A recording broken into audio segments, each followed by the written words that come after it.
Il y a près de 9000 ans, les premiers chats sauvages se rapprochent des habitations humaines au Proche-Orient. Attirés par les rongeurs qui envahissent les réserves de céréales, ces félins vont progressivement s'apprivoiser eux-mêmes. Ce n'est pas l'humain qui a domestiqué le chat, mais bien le chat qui a choisi de vivre auprès de nous. Le chat sauvage d'Afrique, Feli libica, est l'ancêtre direct de nos chats domestiques actuels. On retrouve des traces de cette relation dès l'Égypte ancienne, où les chats sont vénérés comme des êtres sacrés.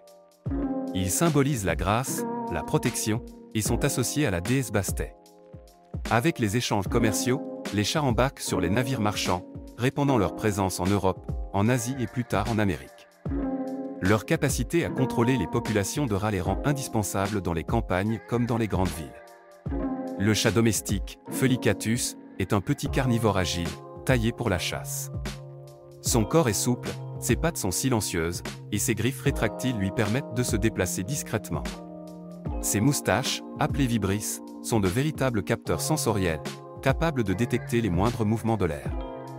Ses yeux, grands et adaptés à la pénombre, lui offrent une excellente vision nocturne. Le chat voit très bien dans l'obscurité, mais perçoit les couleurs différemment de l'humain, il distingue surtout les nuances de bleu et de vert. Côté ouïe, il entend des sons allant jusqu'à 64 kHz, bien au-delà de ce que perçoit un être humain. C'est l'un des meilleurs chasseurs de petits mammifères au monde. Sur le plan digestif, le chat est un strict carnivore. Son corps est fait pour digérer les protéines animales. Contrairement au chien, il a besoin de certains acides aminés présents uniquement dans la viande, comme la taurine. Le chat est souvent perçu comme indépendant, mais il est aussi très attaché à son territoire.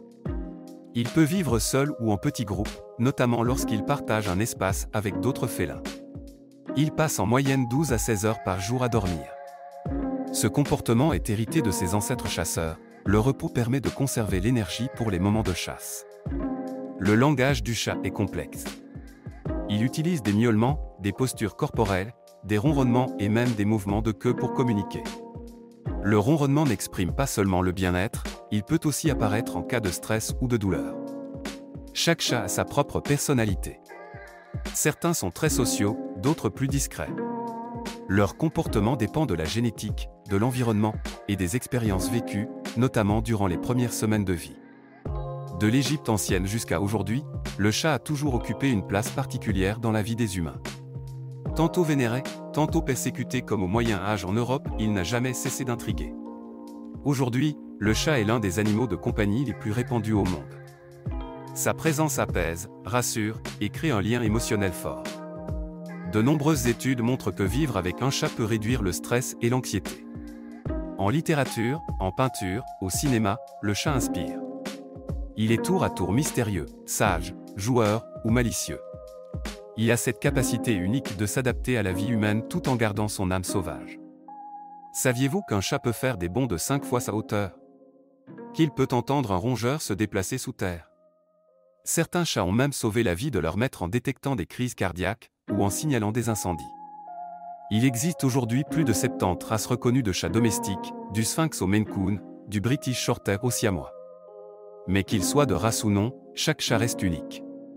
En observant un chat, on découvre à la fois la nature, la science et un certain mystère.